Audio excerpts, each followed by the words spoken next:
Ayaw nilang sumagot ng diretso, pinagtatakpan nila yung kanilang mga kamalian. Napakalinaw po na nagkamali at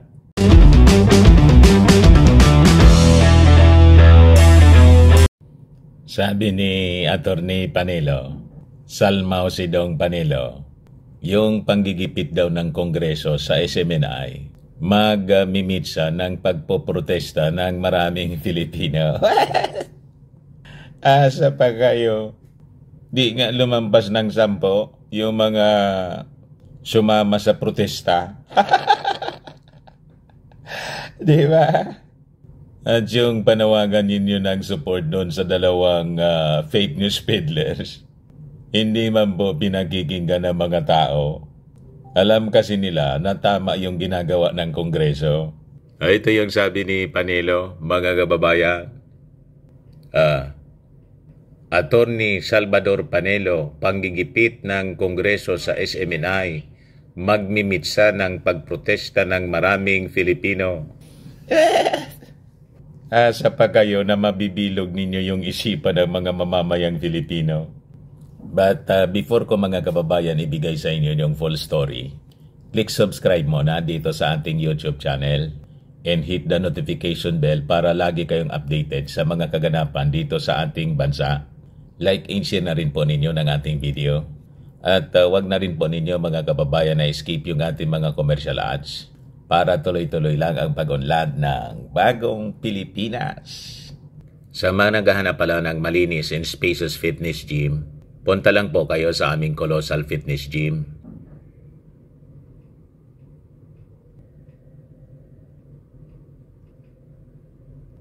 We also offer Grab car rental with our brand new 2023 model ng Toyota Innova. We also accept booking for those who are planning to travel via PAL, Cebu Pacific and other airline companies, local and international. And bills payment po for Meralco bills, PLDT, etc. Ang Colossal Fitness Gym is located at 3rd floor Security Bank Building, Lanco Business Park, Legazpi City, Albay. For inquiries, look for Gilon Maravillas. Contact number 0966-802-0949.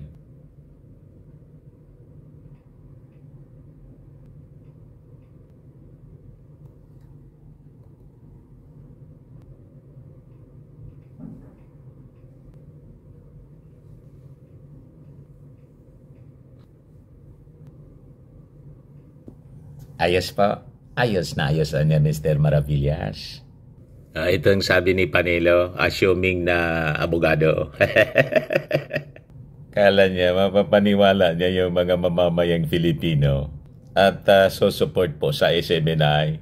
Inasubaybayan po ng mga tao ang punot dulo kung bakit in hot water po yung SMNI. Kayo yung nagsimula ng gulo.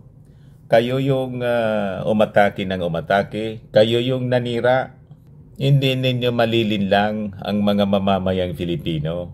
Nasubaybayan nila. Kung sino yung may sala at yung Congress po, very fair po sa presentation nila sa investigasyon na to. Ayaw nilang sumagot ng diretso, pinagtatakpan nila yung kanilang mga kamalian. Napakalinaw po na nagkamali at inamin nila sa congressional investigation na mali yung information.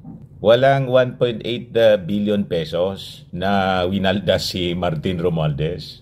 At yung source nila, by admission ni Ka Eric, mga kababayan, hindi man po yung Congress, yung House of Representatives. It was the Senate. Somebody from the Senate. Doon pa lang na magsasource out ka ng balita tungkol sa Kongreso, pero ang source mo Senado, dati na pong may problema. Di ba? Paano naman na ang involved na agency, Congress, pagkatapos kukuha ka ng information galing sa Senado? Ano yon? Di ba sablay na sablay mga kababayan? May mali siya. If they are actually for the truth, nang matanggap nila yung information, si Ka Eric for example, siya daw ang nakakuha ng information, may nagtimbre sa kanya. Before niya sanang nilabas ang alleged 1.8 billion, kumontak na siya. Kinontak na niya sana yung Kongreso mismo. Tinawagan niya o kung hindi, pinuntahan niya to confirm the report. Pero hindi nila yun ginawa. So anong ibig sabihin? Talaga pong paninira. Gustong gamitin nila yung issue na propaganda, black propaganda laban kay Martin Romualdez. Napakalinaw na gusto nilang siraan si Martin Romualdez po. Kaya sabi nga natin, kung magsara yung SMNI, deserve. Tambak yung violations po. Yung magpalaganap ka lang ng fake news. Dati ng violation po ng franchise. Ang dami pang nakalkal na violations mga kababayan. Hindi lang ng franchise, pati ng ating konstitusyon. Kaya sabi ko sa inyo, namomoro na ngayon ang SMNI. And they want to rally support from the people. Hindi nila magagawa yon.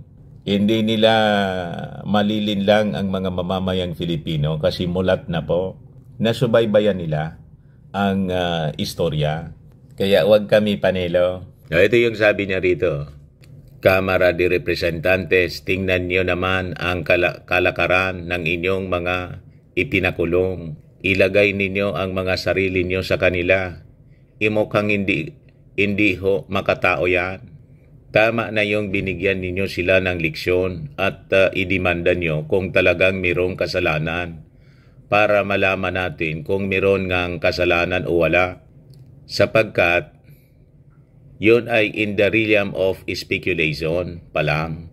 Ang hukuman lang ang makakapagsabi kung mayroon kang paglabag sa batas. At saka, alam po ninyo, hindi maganda na idadamay po ninyo ang network or SMNI. Huwag ninyong isama yan sapagkat yan ay magmimitsa ng protesta ng maraming kababayan natin. We do not want to reach that point where there will be again activism in this country, sabi po ni Sal Panelo.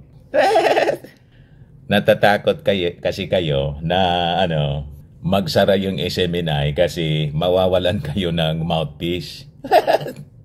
Mawawalan kayo ng platform sa inyong mga propaganda laban sa administrasyong Bongbong. At yung China, mawawalan din ng mouthpiece kasi yung China, kakolabs yung SMNI.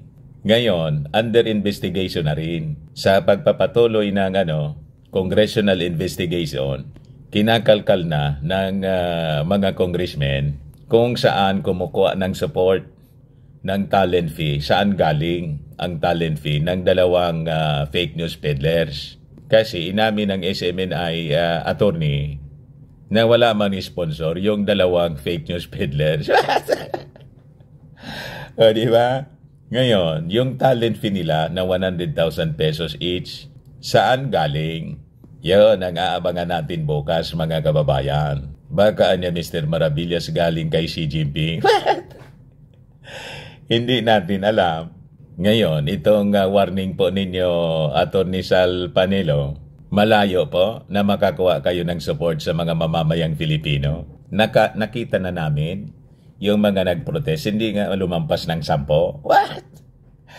Di ba? O ngayon, yung dalawang fake news peddlers mga kababayan, gustong gawin nilang bayani. O magkayaka pa yung dalawa, dinadramatize nilang todo para makakuha ng sympathy galing sa mga mamamayang Filipino. Malayo po na makakuha ng sympathy sa mga tao. Palabas ng palabas po ng mga kung ano-anong kwento yung mga minions nila, yung mga kukunting kakampi. Ayan po. Day for Hunger Strike daw, December 9. Di tuloy-tuloy ninyo yung hunger strike ninyo. Di ba? Karapatan ninyo yan. Pero karapatan din ng Kongreso na alamin ang katotohanan. Kasi sumobra po kayo. So ito yung latest ngayon mga kababayan sa SMNI. Yung suspension po ng SMNI operation, nakadepende na daw po sa NTC.